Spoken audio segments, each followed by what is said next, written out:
नमस्कार दोस्तों, स्वागत है आपका हमारे YouTube चैनल जीके ट्रैकर पे।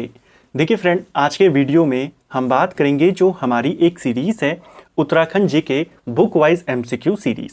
हिमांशु कफलटिया जी की पुस्तक हमारी चल रही है जिसमें हम उत्तराखंड की मृदाओं के बारे में सवालों को देख रहे हैं।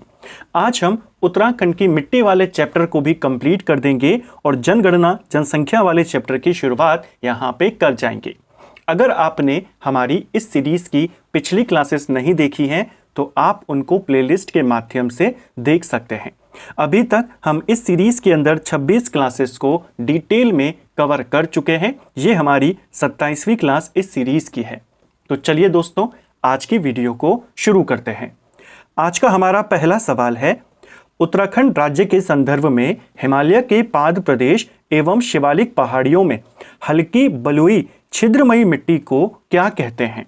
तो शिवालिक पहाड़ियों में शिवालिक के निचले इलाकों में हिमालय का पाद प्रदेश यानी जो शिवालिक का इलाका है, यहाँ पर आपको एक ऐसी मिट्टी मिलती है जो हल्की बलुई छिद्रमयी मिट्टी है और इस मिट्टी का जो कॉमन नाम है इसे टर्सरी मिट्टी के नाम से जाना जाता है। ऑप्शन ए आपका सही आंसर होगा।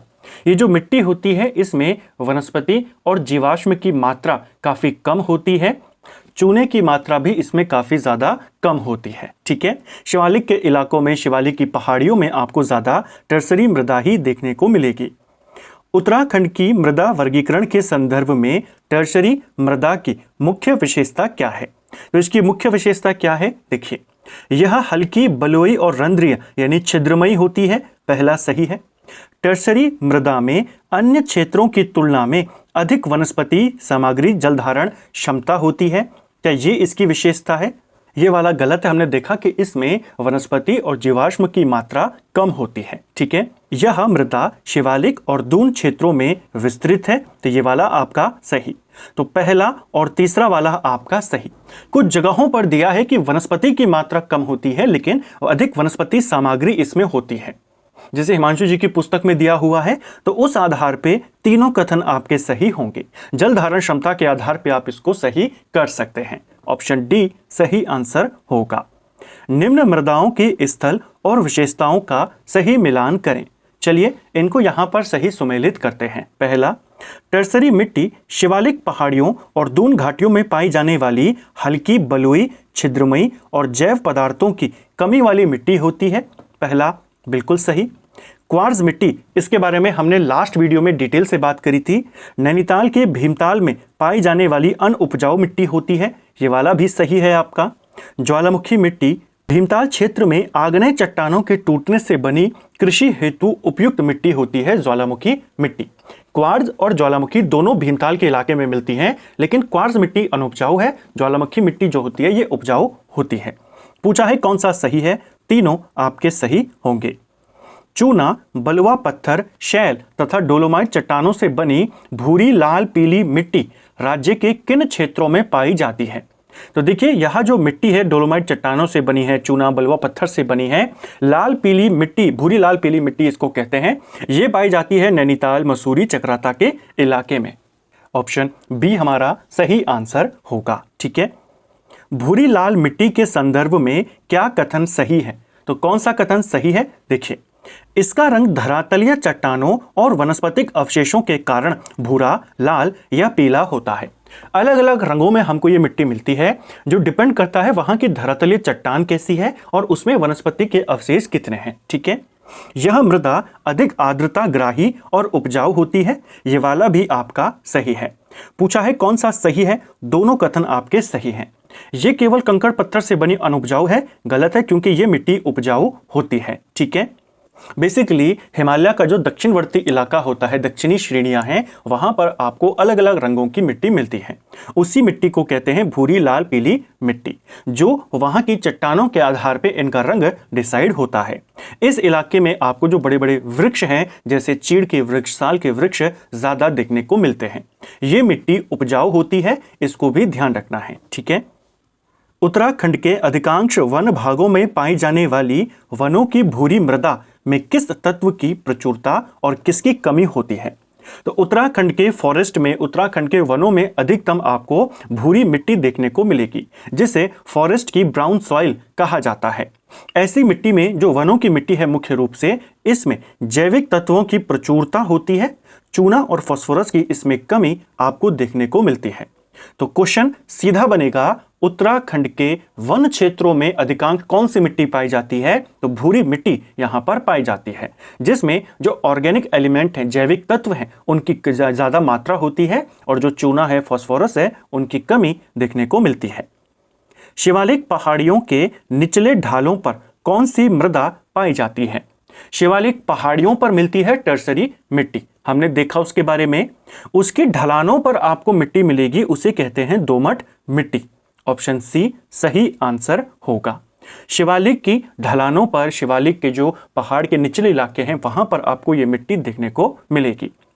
शिवालिक पहाड़ियों और दून घाटी के निचले ढलानों पर मिलने वाली लोमी मिट्टी में किस तत्व की प्रचुरता पाई जाती है? लोमी मिट्टी दोमट मिट्टी का ही दूसरा नाम है, दोमट मिट्टी को ही लोमी मिट्टी कहते हैं। ठीक है, शिवालिक पहाड़ियों और दून घाटी के निचले ढलानों पर यह मिट्टी आपको मिलती है।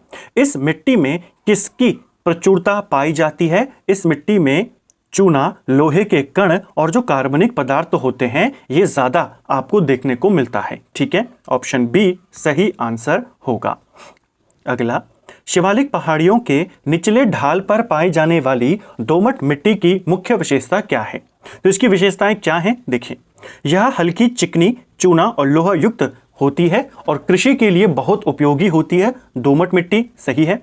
यह अत्यधिक अम्लीय, अनउपजाऊ होती है। क्या ये सही है? ये वाला भी आपका गलत होगा, क्योंकि ये उपजाऊ मिट्टी होती है, जैसे हमने अभी कहा। ठीक है, इसमें केवल मोटे कंकड़ पाए जाते हैं? नहीं, ये मिट्टी चिकनी मिट्टी होती है। चूना, लोहे के इसमें ज्यादा तत्व आपको देखने को मिलते हैं और कृषि के लिए काफी अच्छी होती है।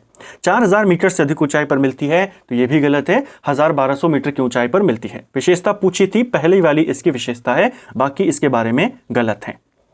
मृदा के प्रकार और उसकी विशेषता या स्थान का आपने सही सम्मेलन करना है। एक तरफ दिया है क्वार्ट्ज मिट्टी। क्वार्ट्ज मिट्टी जो है नैनीताल के भीमताल में मिलती है, लेकिन यहां पर ज्वालामुखी मिट्टी भी दी है।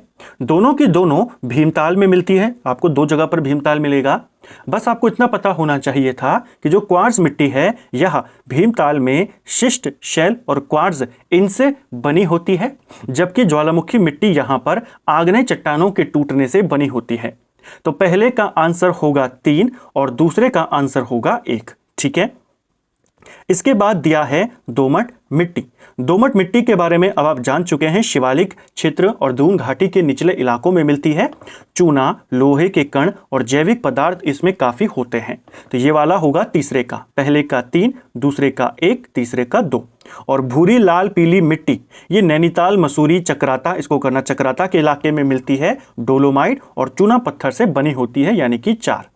3, 1, 2, 4 हमारा आंसर है, जो आपको ऑप्शन ए में मिल जाएगा। ठीक है, अगला, पर्वतीय छिछली मिट्टी निम्न में से किन में पाई जाती है? तो देखिए, उत्तराखंड में ऐसे इलाके जहां पे वर्षा कम होती है और ऊंचाई के इलाके, वहां पर आपको पर्वतीय छिछली मृदा देखने को मिलेगी। इनमें से ऐसे इलाके हैं हिमानी इलाके, जो ग्लेशियर वाले इलाके होते हैं, वहां पर आपको किस प्रकार की मिट्टी देखने को मिलेगी? पर्वतीय छिछली मृदा। ठीक है, क्वेश्चन ऐसे भी बन सकता है कि उत्तराखंड में जो अलग अलग प्रकार की मिट्टियां मिलती हैं, तो ऐसी कौन सी मिट्टी है जो ऊपर के हिमानी इलाकों में मिलती है, जहां पर वनस्पति ना के बराबर होती है, वहां पर आपको ये पर्वतीय छिछली मृदा देखने को मिलेगी। ठीक है, यह क्वेश्चन ऐसे भी बन सकता है कि उत्तराखंड में पर्वतीय छिछली मृदा किन इलाकों में मिलती है? तो कम वर्षा वाले जो उच्च पहाड़ी इलाके हैं, जहां पर वनस्पति बिल्कुल ना के बराबर है, वहां होती है ये वाली मिट्टी। ठीक है, उत्तराखंड राज्य में मिलने वाली मिट्टियों में वह मिट्टी जो उच्चस्थ हिमानी वाले क्षेत्रों में पाई जाती है, जहां वनस्पति प्रायः नगण्य होती है, इसे कहते हैं पर्वतीय छिछली मृदा। ऑप्शन ए सही आंसर होगा। ये जो मिट्टी होती है शुष्क होती है, कंकड़ पत्थर युक्त होती है और यहां पर वनस्पति आपको ना के बराबर मिलेगी। ठीक है, यानी पूरी तरीके से ये जो मिट्टी होती है अपरिपक्व होती है, अनुपजाऊ होती है। अगला, उच्चतम पर्वतीय छिछली मृदा के संबंध में कौन सा कथन असत्य है? तो इसके बारे में गलत बताना है। अब आपको पता है ये मिट्टी मिलती कहाँ है। यह पिथौरागढ़, चमोली और उत्तरकाशी के उच्च पहाड़ी और हिमानी क्षेत्रों में मिलती है। पहला सही है। अत्यधिक शुष्कता, वनस्पति के अभाव के कारण यह बिल्कुल अपरिपक्व होती है और इसकी परत बहुत पतली होती है। ये भी सही है। यह अत्यधिक परिपक्व और गन्ने की खेती के लिए सबसे उत्तम मिट्टी है। गलत होगा। गन्ने की खेती के लिए सबसे अच्छी मिट्टी तराई मिट्टी को माना जाता है, जिसके बारे में हमने लास्ट वीडियो में बात करी थी। ये वाला आपका गलत है। यह कम वर्षा वाले उच्च पहाड़ी भागों में पाई जाती है। ये वाला सही है। उत्तराखंड की विशिष्ट मृदाओं और उनकी प्रमुख प्राप्ति स्थल और विशेषताओं का सही मिलान करें। फिर से सही मिलान करना है। उत्तराखंड की सभी मिट्टियों का आपका अच्छे से रिवीजन इन क्लासेस के माध्यम से हो रहा है। पहला दिया है यहाँ पे टर्शरी मिट्टी। अब टर्शरी मिट्टी के बारे में हमने अभी ऊपर पढ़ा कि यह मिट्टी शिवालिक और दून घाटी में पाई जाती है और हल्की, बलुई और नमी धारण क्षमता वाली ये मिट्टी होती है। काफी उपजाऊ मिट्टी ये होती है। पहले का होगा एक। दोमट मिट्टी या लोमी मिट्टी के बारे में हमने पढ़ा कि शिवालिक के निचले ढलानों पर यह मिट्टी आपको मिलेगी और इसमें चूना, लोहांश और चिकनाहट काफी होती है। फिर है राख जैसी मिट्टी। यह पर्वतीय श्रेणियों के कम ढाल वाले इलाकों में मिलेगी। यानी पर्वत है, पहाड़ है, जहां पर कम ढलान है वहां पर आपको राख जैसी मिट्टी, ऐसी सॉइल वहां पर मिलेगी। ठीक है, ये वाली। तो तीसरे का होगा 3, दूसरे का 2। उच्चतम पर्वतीय छिछली मिट्टी, ये उच्च पर्वतीय इलाकों में अत्यधिक शुष्कता के कारण अपरिपक्व होती है। यानी 4। 1, 2, 3, 4 आपका सही आंसर है। तो उत्तराखंड की जो इंपॉर्टेंट मिट्टी है हमने उनके बारे में बात करी, चाहे वो तराई मिट्टी हो, दोमट मिट्टी हो, ज्वालामुखी मिट्टी, क्वार्ज मिट्टी, पर्वतीय छिछली मिट्टी, इसके अलावा टर्सरी मिट्टी, उन सब को हमने जाना। कुछ और मिट्टियां बची हैं, उनको कवर करते हैं। सामान्यतः 4000 मीटर से अधिक ऊंचाई पर पाई जाने वाली उच्च मैदानी मृदा की मुख्य विशेषता क्या है? तो 4000 मीटर के ऊपर के इलाकों में आपको उच्च मैदानी मिट्टी देखने को मिलती है। इसकी विशेषता क्या है देखिए। अत्यधिक शुष्क जलवायु, पवन अपर्दन और हिमानी पवन अपर्दन से यह मिट्टी बनी होती है। बिल्कुल सही है। यह हल्की छारियां होती है। यह भी सही है। इसमें जैविक पदार्थों की मात्रा अधिक होती है, लेकिन नमी इसमें काफी कम होती है, जिस वजह से यह उपयुक्त नहीं होती कृषि के लिए या वनस्पतियों के लिए। यह भी सही है। पूछा था इसकी विशेषता क्या है, सभी इसकी विशेषता है। यानी ऊपर के इलाकों में 4000 मीटर के ऊपर इलाकों में आपको कैसी मिट्टी मिलेगी? उच्च मैदानी मिट्टी। ठीक है। 4000 मीटर से अधिक ऊंचाई पर पाई जाने वाली वह मृदा जो शुष्क जलवायु, हवा के अपक्षय और हिमानीय अपर्दन के प्रभाव से निर्मित होती है, यह क्षारीय मिट्टी होती है और इसे एल्पाइन चारागाह मृदा भी कहा जाता है। तो उच्च मैदानी मृदा का ही दूसरा नाम है एल्पाइन चारागाह मिट्टी। सवाल बन जाएगा एल्पाइन चारागाह मिट्टी कहाँ मिलती है? तो उत्तराखंड में 4000 मीटर से ऊपर के इलाकों में। ठीक है। तो ये जो पूरी लाइन लिखी हुई है ये किस मिट्टी के लिए लिखी है? ये लिखी है उच्च मैदानी मृदा के लिए। ऑप्शन बी सही आंसर होगा। निम्नलिखित उत्तराखंड राज्य में मिलने वाली मृदा में से किसे एल्पाइन चारागाह मृदा भी कहते हैं? तो एल्पाइन चारागाह मृदा उच्च मैदानी मिट्टी को कहते हैं। ऑप्शन बी हमारा सही आंसर होगा। ऐसा सवाल आपके पास डायरेक्ट बनता है। यह जो चारागाही मिट्टी होती है, बेसिकली यह जो बुग्याल वाले इलाके हैं वहां पर आपको ज्यादा मिलती है। इसमें जो क्षारीय, जो कार्बनिक तत्व हैं उनकी मात्रा ज्यादा होती है, लेकिन इसमें आपको नमी कम मिलेगी, जिस वजह से ये उपजाऊ नहीं होती है, कम उपजाऊ होती है। वृक्षों की कमी होती है और जो बहुत ही रेयर वनस्पतियां होती हैं वही आपको ज्यादा मिलती हैं। घास आपको ठीक ठाक मिल जाती है। चारागाही मैदानों की मृदा कैसी होती है? तो चारागाह मैदान के बारे में हमने अभी जाना। उच्च मैदानी मिट्टी जिसे अल्पाइन चारागाह मिट्टी भी कहते हैं, ये हल्की क्षारीय होती है। ऑप्शन सी सही आंसर होगा। ठीक है। अगला फिर से मिलान करना है, एक तरफ मिट्टी दूसरी तरफ स्थान। क्वार्ट्ज मिट्टी के बारे में अब आपने कई बार पढ़ लिया। यह भीमताल क्षेत्र में मिलती है, नैनीताल के अंदर। पहले का 1 है। दोमट मिट्टी शिवालिक और दून घाटी के इलाकों में मिलती है, यहां पर हो जाएगा दूसरे का 4। तीसरा दिया है लाल मिट्टी। लाल मिट्टी पर्वतों की ढालों और पर्वतों के किनारों पर आपको देखने को मिलती है। तो पर्वतों के किनारों पर आपको कौन सी मिट्टी मिलेगी? लाल मिट्टी। और उच्च मैदानी मृदा ये मिलती है 4000 मीटर से अधिक ऊंचाई पर घास के मैदानों में। यानी पहले का 1 है, दूसरे का 4 है, तीसरे का 3 और चौथे का 2 आपका होगा। 1 4 3 2 हमारा आंसर है, जो आपको ऑप्शन ए में मिल जाएगा। ठीक है, अगला, जनगणना 2011 के अनुसार उत्तराखंड की कुल जनसंख्या देश की कुल जनसंख्या का कितना प्रतिशत है और तथा कितना क्षेत्रफल हमारे पास है परसेंटेज में पूरे देश का। तो अब हम जनगणना वाले चैप्टर की शुरुआत करेंगे। एक और टॉपिक हमारा कंप्लीट हुआ, मृदाओं के बारे में हमने डिटेल से पिछली 2 क्लासेस में जाना, एक लास्ट वाली में और एक आज वाली में।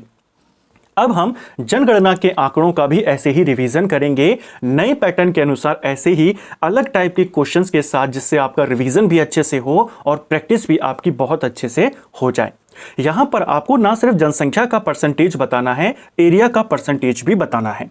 तो 2011 के अनुसार उत्तराखंड की कुल जनसंख्या देश की कुल जनसंख्या का कितना परसेंट थी? जनसंख्या थी 0.83% और क्षेत्रफल कितना था? क्षेत्रफल हमारे पास 1.69% है पूरे देश का। तो ऑप्शन बी इसका सही आंसर होगा। अब आपको ज्यादातर एग्जाम में ऐसे सवाल मिलते हैं, फैक्ट बेस पर मिलते हैं, लेकिन उनमें भी आपको थोड़ा बहुत सोचना पड़ता है, थोड़ा बहुत आइडिया लगाना पड़ता है। डायरेक्ट आंसर मारने वाले क्वेश्चन बहुत कम आते हैं। जो हमारी ये सीरीज है, बुक वाइज सीरीज है, चाहे स्पेशल एमसीक्यू की सीरीज है, हम कोशिश करते हैं कि जो सिंपल वाले टॉपिक है उनको भी इस तरीके से यहाँ पे बनाए जाए, जिससे आपको चीजों को याद करने में तो मदद मिले, उनको अप्लाई करने में भी मदद मिले। आपको उनको किस तरीके से आप लागू करेंगे एग्जाम में, कैसे आप उन चीजों को लंबे समय तक याद रखेंगे, और अलग अलग टाइप के वही सिंपल क्वेश्चन अगर आपको मिलते हैं तो कैसे आप उनको अप्रोच करते हैं। तो उसी की प्रैक्टिस भी इस साथ साथ में होती है, और टॉपिक वाइज हम चलते हैं तो रिवीजन भी आपका बैक टू बैक चलता रहता है। तो यहां पर हमने जनसंख्या का एक ही सवाल देखा। अगली क्लास में जनसंख्या वाले चैप्टर को हम और आगे कवर करेंगे। उम्मीद करता हूं आपको आज का वीडियो पसंद आया होगा। अगर आपको ये वीडियो पसंद आई है तो वीडियो को लाइक करें, चैनल पर नए हैं चैनल को सब्सक्राइब करें, अपने दोस्तों के साथ शेयर करें। वीडियो आपको कैसा लगा कमेंट बॉक्स में हमें ज़रूर बताएं। Thank you friends.